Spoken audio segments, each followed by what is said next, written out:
Antes de mais nada, eu quero deixar registrado aqui que é impossível extrair a verdade dos ministros do Lula que vêm até essa casa, porque as nossas instituições elas estão viciadas.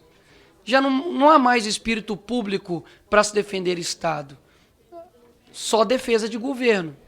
Então fica muito difícil, de fato, extrair a verdade. A gente, com a esquerda, você tem que expor, muitas das vezes você não tem que debater. Antes de mais nada, deixar uma posição de que, não somente minha, mas acredito que de muita gente, que foi vergonhosa, desrespeitosa, quando o Itamaraty, sob sua gestão, ministro, se referiu ao assassinato de Hanan Glazer, que era um brasileiro, como falecimento de cidadão brasileiro em Israel. Não aconteceu um falecimento. Se eu sou os familiares de Hanan, eu confesso que eu ia ficar revoltado de um país tratar suas vítimas dessa forma, principalmente pelas mãos de terroristas.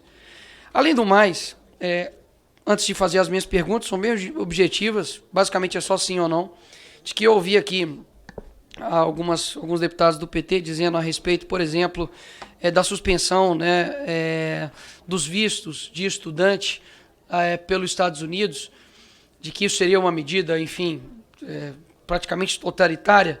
Mas, na verdade, o que eles estão fazendo é só uma suspensão para poder analisar a rede social dos estudantes que querem aplicar, o visto nos Estados Unidos. Ou seja, o cara aqui, na sua rede social, um comunistinha de meia tigela, fica falando mal dos Estados Unidos, do Trump, como, por exemplo, o deputado aqui, Janones, que quase praticamente que negou o atentado que aconteceu com o Trump e daqui a pouco está querendo estudar nos Estados Unidos. Não. Sua rede social vai ser avaliada. Talvez você não tenha visto para poder estudar nos Estados Unidos. Segundo ponto, que aí vem um reflexo absurdo, do Itamaraty, que, enfim, concede a mais alta honraria do Ordem do Rio Branco, de Rio Branco para Janja, que confesso que é a norte-artilheira, a nossa camisa 10, mas que, poxa, em termos de âmbito internacional, é gafe atrás de gafe. Primeiro, eu não entendo e queria entender a solicitação que o Itamaraty fez para 200 milhões para pagar despesas do Lula em Nova York. Sim, é inacreditável. Se eu parar para poder ver os problemas estruturais do nosso Brasil, são 100 milhões, deputado Felipe Barros, de pessoas que não têm saneamento básico no nosso país. Aí você destina 200 milhões para pagar a despesa do Lula em Nova York? Que isso, véio? A Janja realmente é bem cara.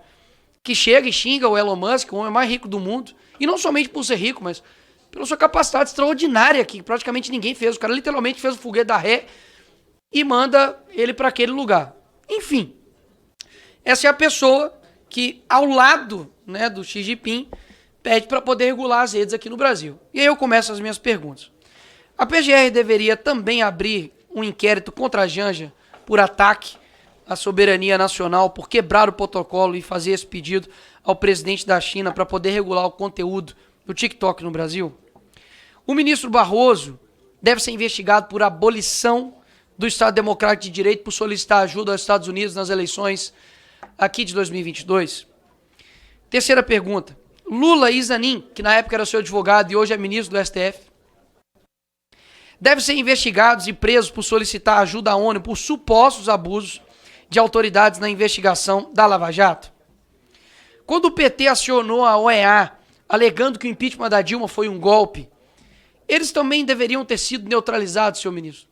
Porque o que na mídia foi dito é de que a Maria Luísa, embaixadora, foi encarregada pelo Itamaraty para poder neutralizar o Eduardo Bolsonaro nas suas ações no exterior. A Glaze deveria também ser enquadrada como ataque à nossa soberania nacional quando ela foi até um canal árabe, Al Jazeera, pedir para que os árabes lutassem pela soltura do Lula? E agora uma pergunta extremamente objetiva, é sim ou não. O senhor concorda com a frase do seu chefe, Lula, de que após, se caso o Trump ganhasse, seria nazismo com outra cara? Porque ele ganhou. Então quer dizer que agora o Lula, ele considera o Trump como um nazista com outra cara, um nazismo com outra cara? Um outro ponto interessante aqui, que a gente esquece de onde, enfim, veio o PT, de onde veio essa galera e o que eles já fizeram em nível internacional com o Brasil. Em 96, Raul Reis participou do Foro de São Paulo. Sabe quem era Raul Reis? Ele era líder das Farc, Forças Armadas Revolucionárias Colombianas, que é responsável pelo maior narcotráfico da América Latina, né, juntamente aí com o PCC, enfim. E nessa ocasião, quem mais estava lá? Os fundadores do Foro de São Paulo. Lula e também Hugo Chávez e também Fidel Castro. Vamos lá. 10 anos depois, Lula dá uma entrevista dizendo o seguinte, ministro, que ele é seu chefe. Falou assim: depois de anos da fundação do Foro de São Paulo, todos os países da América Latina tinham presidentes de esquerda.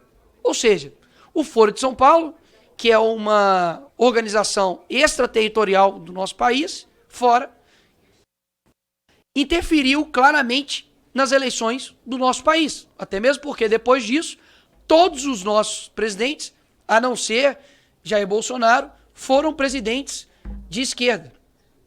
Ou seja, é inacreditável como isso simplesmente esquece e foge das nossas mentes. E eu me recordo que durante a faculdade, inclusive, falava sobre o Foro de São Paulo, denunciávamos isso e éramos tratados como loucos.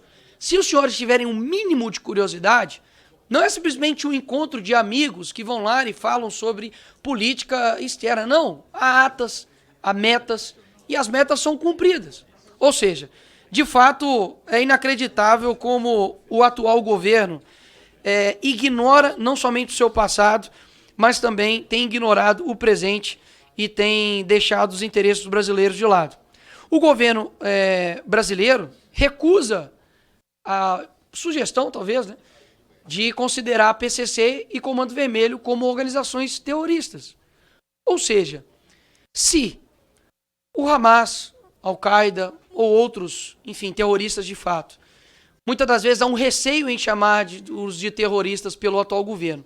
Mas outras pessoas, como pessoas que invadiram aqui, enfim, no dia 8, são consideradas terroristas, para mim há uma falsa virtude nisso. Porque, poxa, eu não consegui condenar o Hamas, mas eu consegui prontamente falar que uma pessoa que adentrou aqui os prédios públicos é um terrorista. Para mim isso de fato é uma indignação completamente seletiva, principalmente com os seus, né, com o povo brasileiro. Então, quero deixar, enfim, tudo isso aqui registrado, que me lamenta muito assim, o caminho que a gente toma, porque, afinal de contas, são instituições que deveriam prezar pelo bem público, pelo bem dos brasileiros, e o que eu menos escuto aqui nessa casa é Brasil. É o que eu menos escuto. Há uma defesa de governo, há uma defesa do presidente, há uma defesa até da Janja, inacreditável, há uma defesa, enfim, há tudo. A AGU defende o STF defende deputados de esquerda judicializam tudo e jogam tudo para o STF quando lhes convém, e nada de se resolver de fato o problema do nosso país. Porque me parece que sempre, pastor Marco Feliciano, quando o ministro vem aqui nessa casa, tá tudo bem, pô. Parece que eu vivo na Suíça, sargento Faul. Se pegar todas as falas dos ministros do Lula aqui nessa casa, parece que nós estamos na Dinamarca. Porque, afinal de contas, não tem nada de errado. Então, parece que eu tenho que dar parabéns para vocês. Então, parabéns.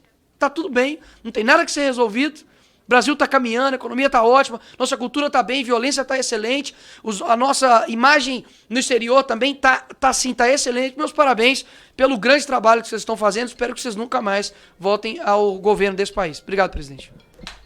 Obrigado, deputado Nicolas. Deputado Lindbergh.